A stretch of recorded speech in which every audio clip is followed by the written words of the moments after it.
Hello students, welcome to Magnet Brains. मैं रूपाली वर्मा। आज हम पढ़ने जा रहे हैं आपकी क्लास बुक अंतरा। क्लास है आपकी 12th और बुक है अंतरा। अंतरा भाग 2 के जो टर्म 1 में सिलेबस आ रहा है उसका एक क्विक रिवीजन आज हम एक टेस्ट पेपर के जरिए करेंगे, जिसमें अंतरा बुक के जितने भी चैप्टर हमारे काव्य खंड और गद्य खंड के लिए गए हैं वो सभी इसमें आएंगे। तो ये चैप्टर हम पूरा चैप्टर वाइज एमसीक्यूज हम पहले भी रिलीज कर चुके हैं, उनको आप ज़रूर देखिएगा और इस टेस्ट पेपर के ज़रिए हम एक क्विक रिवीजन करेंगे।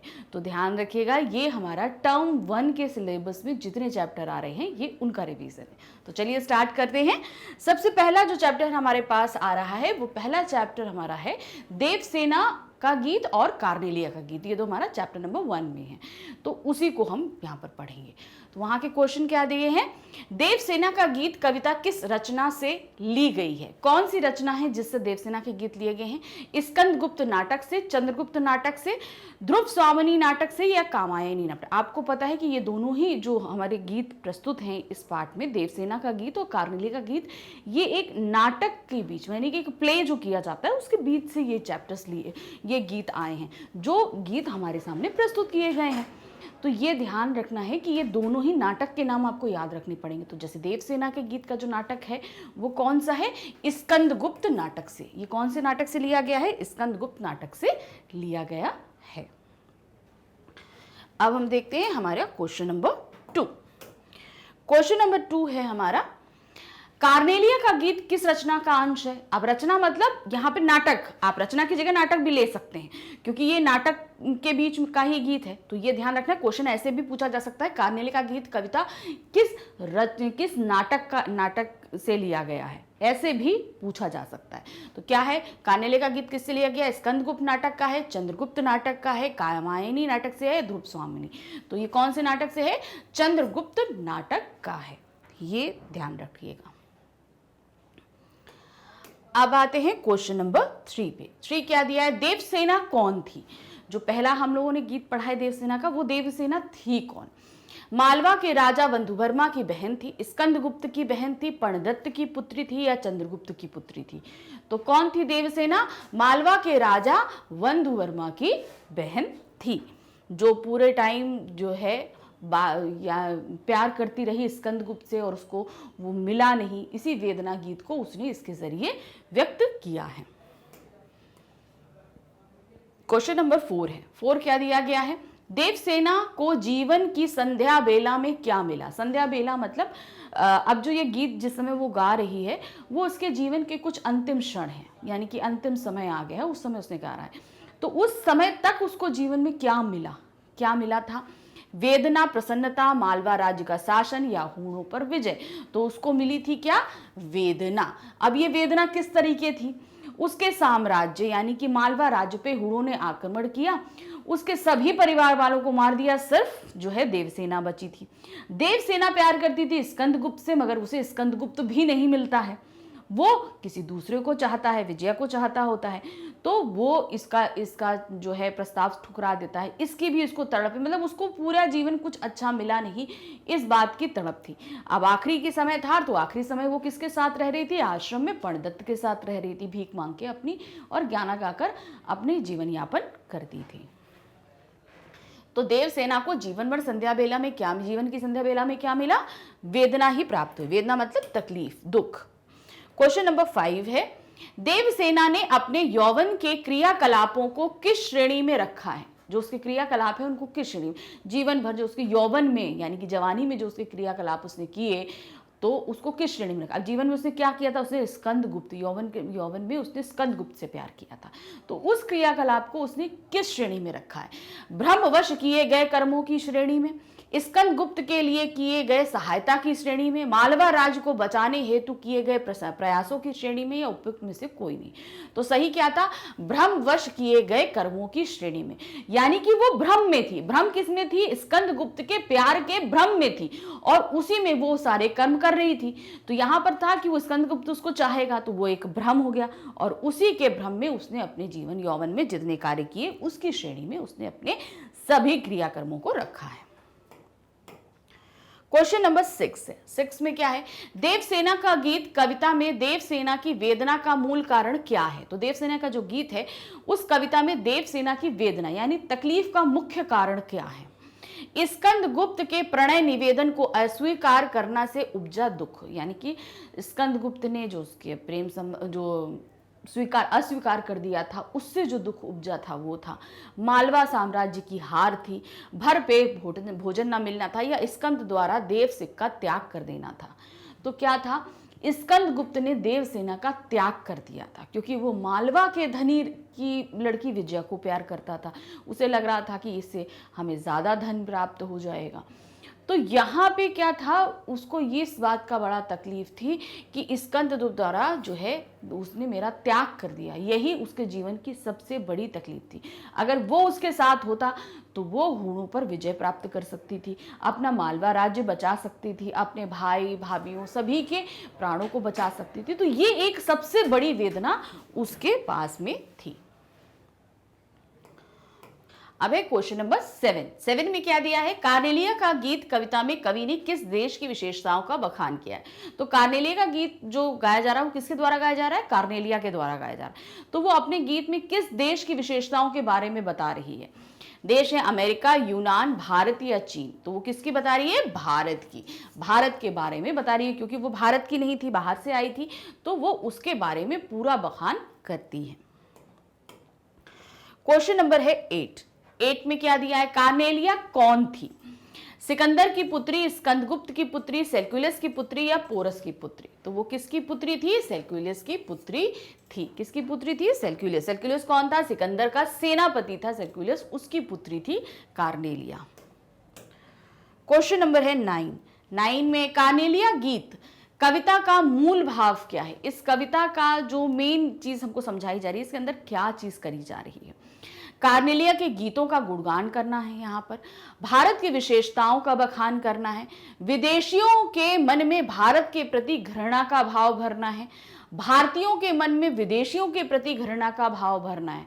तो यहाँ पर जो ये गीत हो रहा है इसमें क्या चीज करी जा रही है, इसमें बखान किया जा रहा है, विशेषताओं के बारे में बताया जा रहा है। और किसकी, भारत की विशेषताओं का बखान किया जा रहा है कार्नेलिया के द्वारा। यही इसका मूल भाव है इस गीत का। क्वेश्चन नंबर है 10 में है, हे कुंभ ले ऊषा सबेरे। पंक्ति में हे कुंभ से क्या तात्पर्य है। तो ये जो हे कुंभ कार्नेलिया के गीत में लिखा गया है, तो यहाँ हेम कुंभ से मतलब क्या है। सोने का घड़ा, प्रातःकालीन सूर्य, सोने की गागरी या उपर्युक्त में से कुछ नहीं, कोई भी नहीं। तो देखिए यहाँ पर दो चीजें आपको समझनी होंगी। पहली चीज तात्पर्य और आश्रय। तात्पर्य का मतलब क्या है कि उसका अर्थ क्या है। तो हम सीधे सीधे हेम मतलब क्या हो गया आपका, सोना, कुंभ मतलब हो गया घड़ा, तो इसका सीधे का सीधा मतलब क्या निकलेगा, सोने का घड़ा। लेकिन अगर उन्होंने पूछ लिया हेम कुंभ का आश्रय क्या है, तब आप हेम कुंभ का आश्रय क्या बोलेंगे, सूर्य, प्रातःकालीन सूर्य। क्योंकि यहां पर सुबह सुबह उसने क्या बताया है कि एक नागरी, एक और जो है स्त्री, वो है स्त्री जो है वो अपने सोने के घड़े को लेकर यहाँ पर उलट रही है। तो सोने के घड़े को उलटने का तात्पर्य यानी यहाँ पर क्या था कि वो सूरज जो है सुबह प्रातःकालीन सुना एकदम क्या था, सुनहरा सा लगता है और वो अपनी जो है वो सुनहरी किरणें चारों तरफ बिखेर देता है। तो यहां पर आश्रय और तात्पर्य दो चीजें अलग अलग होती। तात्पर्य का मतलब होता है सीधे सीधे उन शब्दों का अर्थ बता देना, और आश्रय का मतलब होता है कवि उसके पीछे किस अर्थ को छिपाकर हमारे सामने रख रहा है, ये बताना होता है। तो यहां पर क्या है, सोने का घड़ा है। क्वेश्चन नंबर है 11 में है, कवि ने स्वयं को लाचार, कामचोर व धोखेबाज क्यों कहा है। तो ये अब हमारा नेक्स्ट कौन सा आ रहा है, एक कम सत्य, जो हमारा दूसरा चैप्टर है एक कम सत्य, वो यहां पर आया है। तो क्या दिया गया है इसमें, कवि यानी कवि अपने आप को लाचार, कामचोर और धोखेबाज क्यों कह रहा है, इसका कारण क्या है। क्योंकि वह वर्तमान अव्यवस्था में सुधार लाने में असमर्थ है। यानी कि आजादी के बाद, यानी 1947 के बाद जिस तरीके से सभी के बीच उन्होंने भ्रष्टाचार बढ़ते देखा, उन परिस्थितियों को कभी सुधार नहीं पा रहे हैं। तो तो इसमें वो अपने आप को लाचार समझ रहे हैं, इसीलिए उन्होंने अपने आप को क्या बोला है, कामचोर, धोखेबाज और लाचार कहा है। क्योंकि वह खुद कामचोर है, क्योंकि वह अपाहिज है, क्योंकि वह गरीब है, ऐसा कुछ भी नहीं है। कारण क्या है? क्योंकि वह वर्तमान अवस्था में सुधार लाने में असमर्थ हैं। क्वेश्चन नंबर है 12 में क्या है? एक कम कविता का मुख्य प्रतिपाद्य क्या है? ये जो एक कम कविता दी गई है, इसका क्या तात्पर्य, इसमें क्या चीज हमको मूल रूप से बताई गई है? स्वतंत्रोत्तर भारत में उपजे भ्रष्टाचार, छल कपट और पद लोलुपता को उजागर करना है। यानी स्वतंत्रता के उपरांत जो भ्रष्टाचार, छल कपट और पद को पाने का जो लालच उभरा है, उसको उजागर करा जा रहा है इस कविता के माध्यम से। सत्य को प्राप्त करने के तरीकों पर चर्चा हो रही है, यानी कि सत्य को हम कैसे प्राप्त करें, इस पर चर्चा हो रही है। कवि के लाचार और कमजोर होने को प्रदर्शित करना है, यानी कवि बहुत लाचार है, ये चीज प्रदर्शित करी जा रही है। उपर्युक्त सभी है। तो इसका सही प्रतिपाद्य है इस कविता का कि स्वतंत्रता के बाद उपजे जो भारत हमारे सामने जो था स्वतंत्रता के बाद, उसमें किस तरीके से भ्रष्टाचार, पद का लालच और जो है छल कपट उपजा था, इस कविता के माध्यम से हमारे सामने रखा गया है। अब आते हैं क्वेश्चन नंबर 13 में क्या है? सत्य कविता में विदुर किसका प्रतीक है? अब इसी चैप्टर में हमारे पास दो कविताएं, एक कम था और सत्य था। तो सत्य के बारे में दिया था, तो वहां पर क्या था कि युधिष्ठिर जो है वो विदुर के पीछे पीछे भाग रहे हैं। और क्यों भाग रहे हैं? क्योंकि वो सत्य जानना चाहते हैं कि सत्य क्या होता है, क्या चीज होती है सत्य। तो इसी की खोज में वो विदुर के पीछे भाग रहे हैं। तो यहां पर विदुर को किस चीज का प्रतीक बताया गया है? युधिष्ठिर का, सत्य का, व्यवस्था का, या सत्य अन्वेषक का? तो यहां पर क्या बताया गया है? विदुर को सत्य का प्रतीक बताया गया कि वो एक सत्य है और उनको जानने की चाह में एक सत्य का अन्वेषक यानी सत्य का खोजी उनके पीछे पीछे भाग रहा है। क्वेश्चन नंबर है 14 क्या है? युधिष्ठिर किसके प्रतीक हैं? किस चीज के प्रतीक हैं युधिष्ठिर? सत्य के, न्याय के, सत्य के अन्वेषक के, या महायोद्धा के? तो वो किसके हैं? सत्य के अन्वेषक के, यानी कि सत्य के खोजी के रूप में यहां पर वो हमारे सामने प्रस्तुत हुए हैं। क्वेश्चन नंबर है 15 में क्या दिया है? सत्य कविता का मुख्य प्रतिपाद्य क्या है? अभी हमने एक कम का देखा, अब सत्य कविता हमको क्या बता रही है? इसमें जीवन में सत्य की महत्ता का प्रतिपादन करना, यानी कि जीवन में हमारे सत्य कितना महत्वपूर्ण है, ये चीज बताई गई है। युधिष्ठिर को सत्य का उपासक घोषित करना, विदुर को भागने वाला बताना, विदुर के महत्व को प्रतिपादित करना। तो यहां पर हमने इस कविता के माध्यम से क्या जाना? जीवन में सत्य की महत्ता का प्रतिपादन किया गया है सत्य कविता के माध्यम से। क्वेश्चन नंबर है 16। विदुर ने शमी वृक्ष के तने से टिक कर युधिष्ठिर को किस तरह देखा था? वो शमी वृक्ष के से टिक गए थे, तो कैसे युधिष्ठिर को देखा था उन्होंने? निमिमेश, यानी कि अपलक दृष्टि से, यानी कि जैसे हम पलक नहीं झपकाएं, बस लगातार किसी को देखते जाएं, तो विदुर ऐसे देख रहे थे। जिज्ञासा से, राजा की तरह या दुश्मन की तरह? तो युधिष्ठिर को विदुर ने कैसे देखा था? निर्निमेश दृष्टि से देखा था। क्वेश्चन नंबर है 17 है, एक आदमी से तो निश्चिंत रहो से कविता का क्या आश्रय है?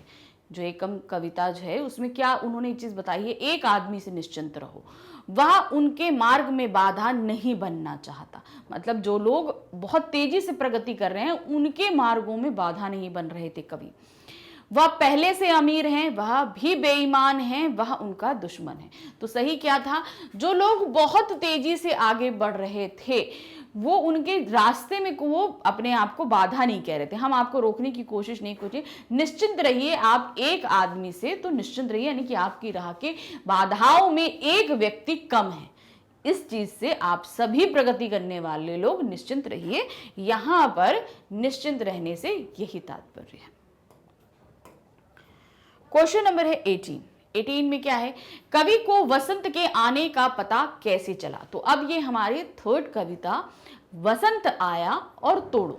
इस चैप्टर में हमारी कितनी? 2 कविताएं हैं, वसंत आया और तोड़ो। तो यहां उसी चैप्टर का हमारा पहला प्रश्न ये आ रहा है, कवि को वसंत आने का पता कैसा चलता है? मौसम से, पीले पत्तों से, कैलेंडर से, या बहन से? तो उनको कैसे पता चलता है? पीले पत्तों से। जब वो सुबह वॉक के लिए जाते हैं तो उनके पैरों के नीचे जो है वो पीले पत्ते आते हैं, तब उनको ये चीज का अंदाजा होता है कि वसंत आ गया है। क्वेश्चन नंबर है 19। कवि ने निम्नलिखित में से वसंत की कौन सी विशेषताएं बताई हैं? उन्होंने कई सारी विशेषताएं बताई, तो नीचे कुछ ऑप्शंस दिए गए हैं, आपको बताना है कि इसमें से कौन सा कवि ने बताया है। पहला है, ढाक के जंगल दहकते हैं वसंत में, वन फूलों से लद जाते हैं, पीले पीले पत्ते गिरने लगते हैं, और उपरोक्त सभी। तो यहां पर क्या बताया? उपरोक्त ये सभी चीजें बताई हैं जब वसंत आता है। क्वेश्चन नंबर है 20। कवि ने तोड़ो कविता में क्या आह्वान किया है? दूसरी कविता हमारी तोड़ो, उसमें कवि ने किस चीज के लिए आह्वान किया है? नव निर्माण की भूमि के लिए चट्टाने तोड़ने का, ऊसर जमीन को गोड़ कर उपजाऊ बनाने का, कवि मन में व्याप्त ऊब और खीज को तोड़कर नव सृजन का, उपरोक्त सभी का। तो कवि ने क्या आह्वान किया है कि कवि ने मन में व्याप्त और जो खीज होती है उसको तोड़ के नया सृजनात्मक, मतलब कभी कभी होता है ना, हम बोर हो जाते हैं चीजों से, ऊब जाते हैं, अपनी रूटीन लाइफ से ऊब जाते हैं, तो वो क्या कहते हैं? गोड़ो। जैसे पौधे होते हैं, हम पौधे लगाते हैं तो माली क्या करते हैं? उनकी गुड़ाई करते हैं। क्यों गुड़ाई करते हैं? ताकि वो उस मिट्टी को थोड़ा सा ढीला कर सके और उसके अंदर ऑक्सीजन जा सके और पेड़ अच्छे से बढ़ सके, पानी अच्छे से जा सके। उसी तरीके से कवि ने यहाँ क्या बोला? इंसान को भी अपने मन की गुड़ाई करनी चाहिए, और गुड़ाई करके हमें क्या बाहर निकालना है? गुड़ाई करके हमें बाहर निकालना है अपने मन की ऊब और खींच को। जैसे माली क्या करता है? फालतू के जितने पौधे उगाते हैं एक पेड़ के आसपास, उन सभी को निकाल के फेंक देता है। तो हमें भी ऊब और खींच को निकाल के फेंक देना है, और जब गुड़ाई करेंगे, हमारे मन की गुड़ाई हो जाएगी, तो क्या होगा?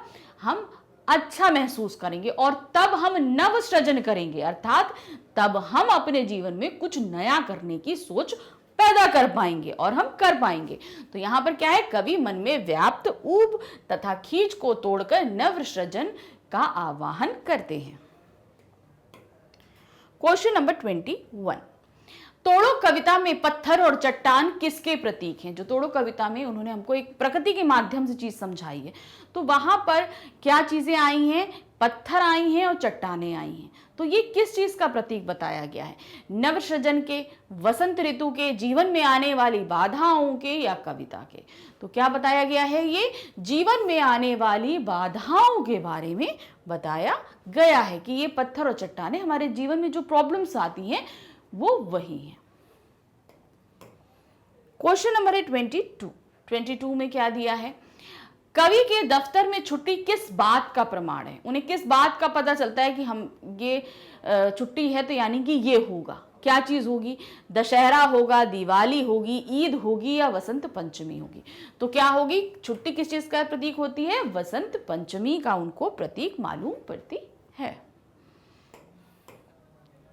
Question number 23।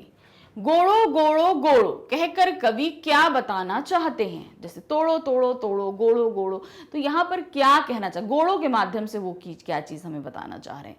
मिट्टी की गुड़ाई की तरह मन की भी गुड़ाई होनी चाहिए।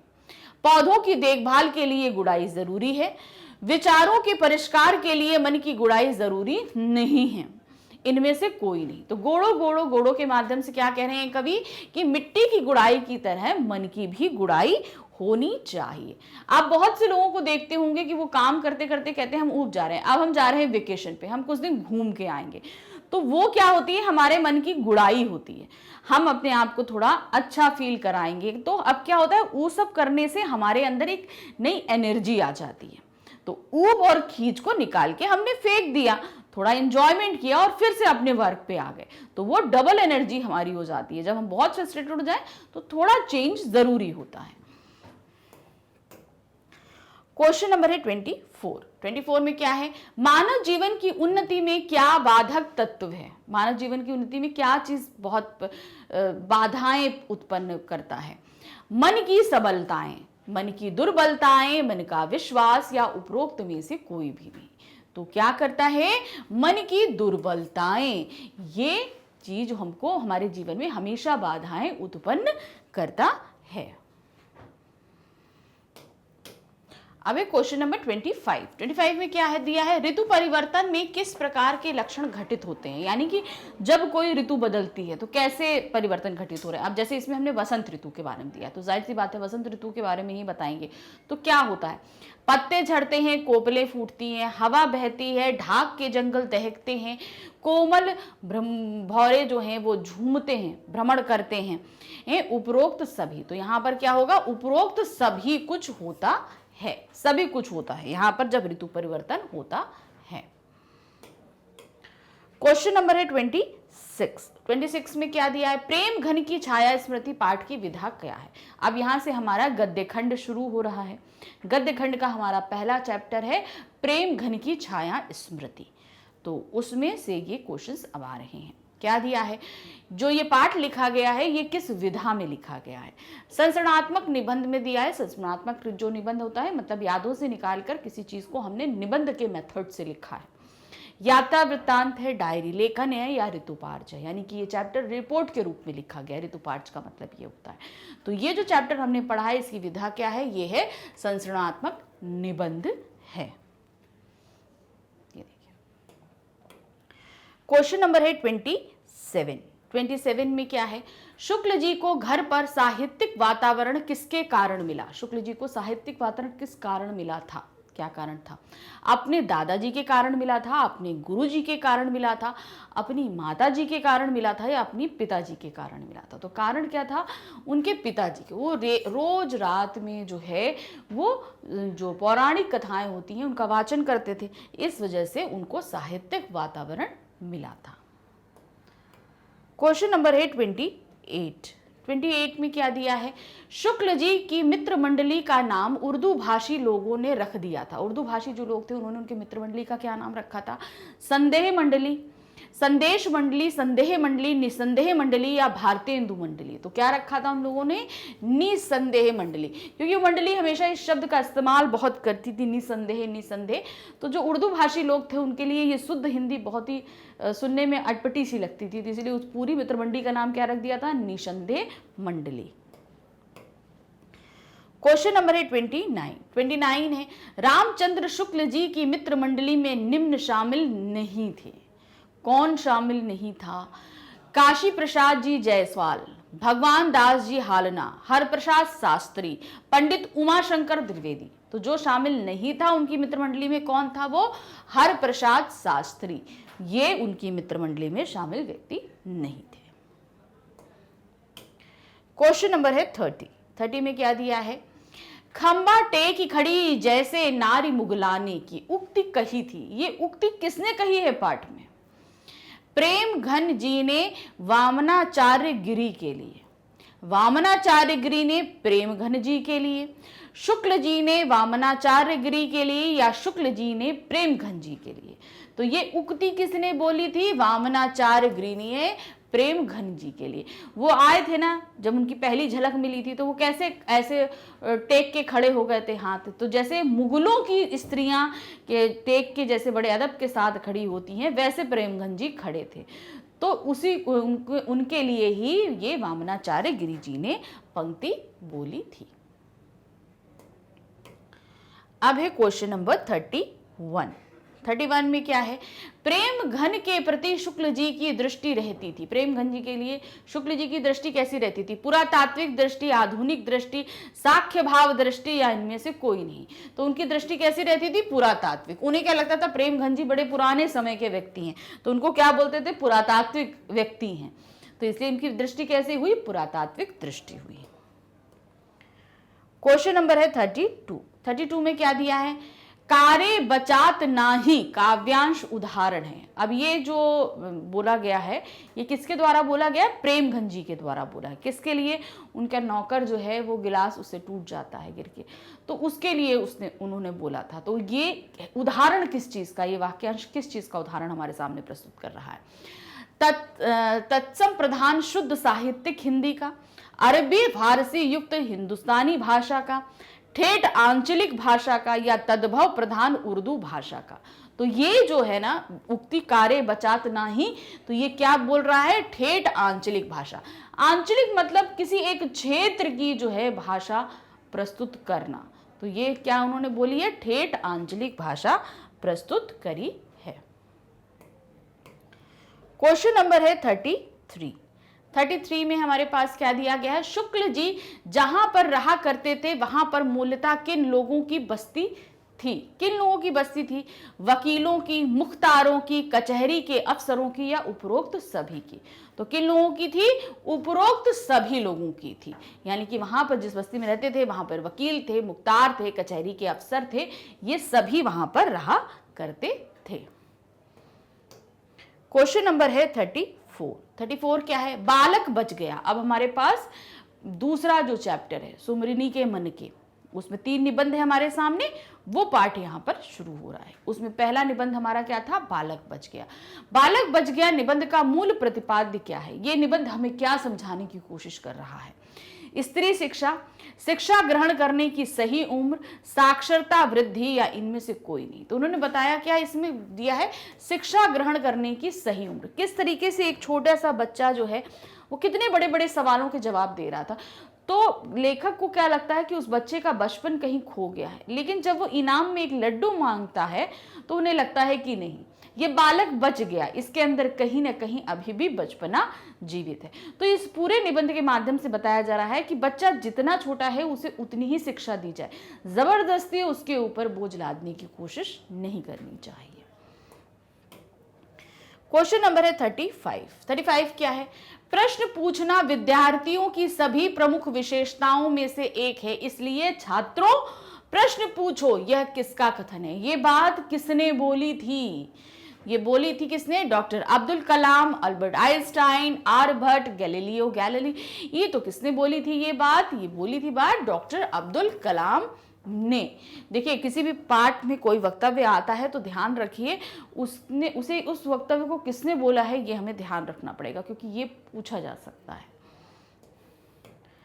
क्वेश्चन नंबर है 36 में क्या है, इस निबंध में लेखक ने किसके माध्यम से धर्म विषयक बखान तथा उपदेश करने वालों पर व्यंग किया है। दूसरा निबंध हमारा था घड़ी के पुर्जे, तो उसमें किसके माध्यम से उन्होंने जो है धर्म प्रचारकों के ऊपर व्यंग किया था।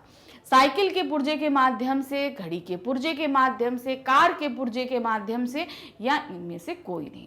तो वो था हमारा क्या, घड़ी के पुर्जे के माध्यम से उन्होंने जो है वो किसके, धर्म विषयक बखानों और उपदेशकों करने वालों पर व्यंग किया है। क्वेश्चन नंबर है 37 क्या है, घड़ी की संरचना बहुत जटिल है, उसे हर कोई नहीं समझ सकता, फिर उसे कौन समझ सकता है। मतलब उसकी संरचना बहुत जटिल है, उसको अगर हम खोल के देखें तो इतना छोटा छोटा सब कुछ हमें समझ में नहीं आएगा, तो हम नहीं समझ सकते, लेकिन उसे समझ कौन सकता है, चिकित्सक, धर्माचार्य, घड़ी साज या खगोलविद। तो उसे कौन समझ सकता है, एक घड़ी साज यानी कि घड़ी बनाने वाला व्यक्ति, क्योंकि उसने उसमें प्रशिक्षण पाया होता है, उसके बारे में वो जानता होता है, इसलिए वो उसको खोल के उसके पुर्जों के बारे में अच्छी सी जानकारी रखता है। क्वेश्चन नंबर है 38 में क्या है, निबंध मिट्टी के ढेले ने दूर घूमते मिट्टी के ढेले से लेखक का क्या तात्पर्य है। तीसरा निबंध है मिट्टी के ढेले, इसमें जो है दूर घूमते हुए मिट्टी के ढेले कवि ने बोले हैं, उससे दूर घूमते मिट्टी के ढेले के माध्यम से वो हमें किस चीज की तरफ इशारा करें, क्या बताना चाह रहे हैं, वो क्या है। विभिन्न प्रकार की मिट्टियों की तरफ से इशारा कर रहे हैं, ग्रहों के प्रति जो है तरफ इशारा कर रहे हैं, वो विभिन्न प्रकार के विचार बता रहे हैं, या सैटेलाइट्स को बता रहे हैं। तो वो किसके बारे में बता रहे हैं, ग्रहों के बारे में। हमारे आसपास बहुत से ग्रह हम लोग जानते हैं, हमारे सौरमंडल में घूमते हैं, तो कवि ने उन्हीं ग्रहों को क्या बोला है, मिट्टी के ढेले, दूर घूमते मिट्टी के ढेले बताए हैं। क्वेश्चन नंबर है 39 में क्या है, वैदिक काल में विवाह के लिए नर निम्न में से क्या काम नहीं करता था, क्या नहीं करता था, ये पूछा गया है। क्या दिया है, कन्या के पिता को गौ देता था, स्थान विशेष से लाए ढेलों को कन्या के सम्मुख रखता था, उपरोक्त दोनों, या कन्या से उसके मनपसंद वर के बारे में पूछता था। तो सही जो काम क्या दिया है, वैदिक काल में विवाह के निम्न में से क्या काम नहीं करता था। तो जो काम नहीं करता था क्या करता था, कन्या से उसके मनपसंद वर्ग के बारे में पूछता था, ये कार्य वो नहीं किया जाता। तो वो क्या नहीं करता था, कन्या से उसके मनपसंद वर्ग के बारे में पूछता था, ये काम वो नहीं करते थे। काम क्या करते थे, वो कन्या के पिता को गौदान देते थे और स्थान विशेष से लाए गए ढेलों को कन्या के सम्मुख रखता था और कन्या को वो सभी जो है उसमें से एक ढेला चुनना होता था। तो ये नीचे वाला काम वर नहीं करता था। अब क्वेश्चन नंबर 40 में क्या दिया है, संवदिया का क्या अर्थ है। अब हमारा जो थर्ड चैप्टर है क्या है, संवदिया, वो शुरू हो रहा है। क्या दिया है इसमें, डाकिया संदेशवाहक। क्या संवदिया का क्या अर्थ है, डाकिया संदेशवाहक, घुड़सवार या रक्षक। तो संवदिया का क्या अर्थ होता है, संदेशवाहक, यानी कि जो संदेश को लेकर जाए। यहां पर किसी पत्री के माध्यम से संवदिया नहीं लेके जाता था। जैसे हम जो चीजें बोल रहे हैं, जिस फीलिंग से बोल रहे हैं, मान लीजिए हम बोलते बोलते रो दिए या हमें खांसी आ गई, कुछ भी हो गया, तो संवदिया यानी कि जो सामने हमारा संदेश लेके जा रहा है उस व्यक्ति को वही फीलिंग, इवन जो हम खांसी हैं या हम रोए हैं, वो सभी कुछ जाकर एज इट इज हमारे संवाद को पहुंचाने वाले तक ऐसे ही बोलना पड़ता था, सारे भाव चीजें। तो वो व्यक्ति क्या कहलाता था, संवदिया, यानी कि संदेश का वाहक, जो संदेश लेकर जा रहा है। क्वेश्चन नंबर है 41 में क्या दिया है, बड़ी बहू ने हरगोबिंद को क्यों बुलाया था। क्या कारण था बड़ी बहू ने जो बुलाया था हरगोबिंद को, उसे अपनी स्थिति बतानी थी, उससे कर्ज मांगना था, उसकी शिकायत आई थी, उसके द्वारा अपने मायके संदेश भेजना था। तो बड़ी बहू को क्या करना था, अपने मायके संदेश भेजना था, इसीलिए उन्होंने हरगोबिंद को बुलाया था, क्योंकि हरगोबिंद क्या था, एक संवदिया था, तो उसी के माध्यम से वो संदेश भिजवाना चाहती थी। क्वेश्चन नंबर है 42 में क्या है, बड़ी हवेली की टूटी डेहड़ी के द्वारा लेखक ने इशारा किया। टूटी डेहड़ी मतलब जो होता है ना, ऐसे करके हवेलियां होती हैं, तो उसका जो एंट्रेंस होता है वो बहुत टूट फूट गया। जो डेहड़ी का मतलब होता है चौखट, वहाँ पे भी सब चीज़ें उखड़ गई, मिट्टी उखड़ गई या चौखटें उखड़ गई, इस तरीके की हालात बने हुए थे। तो इसके माध्यम से क्या कहना चाहते हैं लेखक, पतनशील सामंती व्यवस्था, समाज का सांस्कृतिक पतन, समाज का वैचारिक पतन या आर्थिक पतन। तो यहाँ पर टूटी डेहड़ी के माध्यम से हमें आर्थिक पतन के बारे में बता रहे। किसके आर्थिक पतन के बारे में, बड़ी हवेली की आर्थिक पतन के बारे में लेखक बता रहे हैं। क्वेश्चन नंबर है 43 में क्या है, हरगोबिंद को अचरज क्यों हुआ। जब बड़ी बहू ने हरगोबिंद को बुलाया तो उन्हें अचरज क्यों हुआ, किसको, हरगोबिंद को क्यों अचरज हो रहा था। बड़ी बहू के बुलावे से, बड़ी हवेली की टूटी डेहड़ी को देखकर, बड़ी बहू की दशा को देखकर, गांव-गांव में डाकघर होने के बावजूद भी संवदिया को बुलाने पर। तो हरगोबिंद को क्या हो रहा था अचरज, क्योंकि गांव-गांव में आजकल डाकघर खुल गए थे, तो पत्राचार किया जा सकता था आसानी से, तब भी इस समय में संवदिया को क्यों बुलाया है, इसलिए उसको अचरज हो रहा था। क्वेश्चन नंबर है 44 में क्या है, संवदिया अपना संदेश क्यों नहीं कह पाया। जब वो संदेश लेकर गया बड़ी बहू से, तो वो उनकी मां के सामने क्यों नहीं कह पाया, क्या कारण था। वह भूल गया था उस संवाद को, वह बड़ी बहू के भाइयों से डर गया था, इससे उसे अपने गांव की बेइज्जती लग रही थी, वह सबको गुमराह करना चाहता। तो कारण क्या था, बड़ी बहू की हालत ऐसी थी और वो गांव की लक्ष्मी उनको मानता था, उनकी हालत ऐसी थी। अब ये जाकर बताना तो मतलब एक तरीके से अपनी बेइज्जती करना कि हम घर की लक्ष्मी की ठीक से देखभाल नहीं कर पाए, तो ये उनको बेइज्जती महसूस हो रही थी इसमें, तो इसमें उसे अपने गांव की बेइज्जती लग रही थी, इसीलिए उस संदेश को वो नहीं सुना पाया था।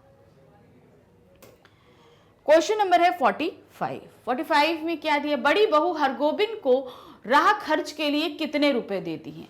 भाई संवदिया जब जाता है तो उसको राह खर्च के लिए पैसे देने पड़ते हैं, तो बड़ी बहू, भाई उनके पास पैसे नहीं थे, तो बड़ी मुश्किल से वो कुछ पैसा जुटा पाई थी, तो वो कितना पैसा था जो वो हरगोबिंद को देती हैं राह खर्च के तौर पर, 5 रुपए, 10 रुपए, 50 रुपए या 100 रुपए। तो वो कितने देती हैं, 5 रुपए की बड़ी मुश्किल से वो 5 रुपए एकत्र कर पाई हैं और राह खर्च के लिए वो हरगोबिंद को देती हैं, जिसे हरगोबिंद जो है लेने से भी मना कर देता है। क्वेश्चन नंबर है 46 में क्या है, हरगोबिंद जब हवेली से बाहर जाने लगता है तो बड़ी बहू उसे किस दृष्टि से देखती हैं। वो दृष्टि किस लेखक ने उस दृष्टि का नाम भी दिया है, वो कौन सी दृष्टि थी? निर्निमेष दृष्टि से, भावशून्य दृष्टि से, भरी आंखों से या आंखें बंद करके? तो वो किस दृष्टि से देखती हैं? भाव शून्य।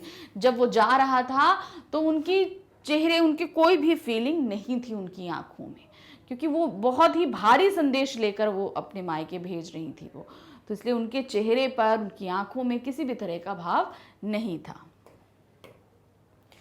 क्वेश्चन नंबर है 47। हरगोविंद जब हवेली से बाहर जा रहा था तो बड़ी बहू उसे क्या कहती है? जब वो जैसे ये लगता है कि बड़ी बहू हम चलते हैं, जाने लगता है, तब बड़ी बहू उससे आखिरी शब्द क्या बोलती है? जल्दी वापस आना संवदिया, रास्ते में कुछ खा लेना संवदिया, मैं तुम्हारी राह देखूंगी संवदिया, माँ का हाल चाल लेते आना संवदिया। तो वो क्या बोलती हैं?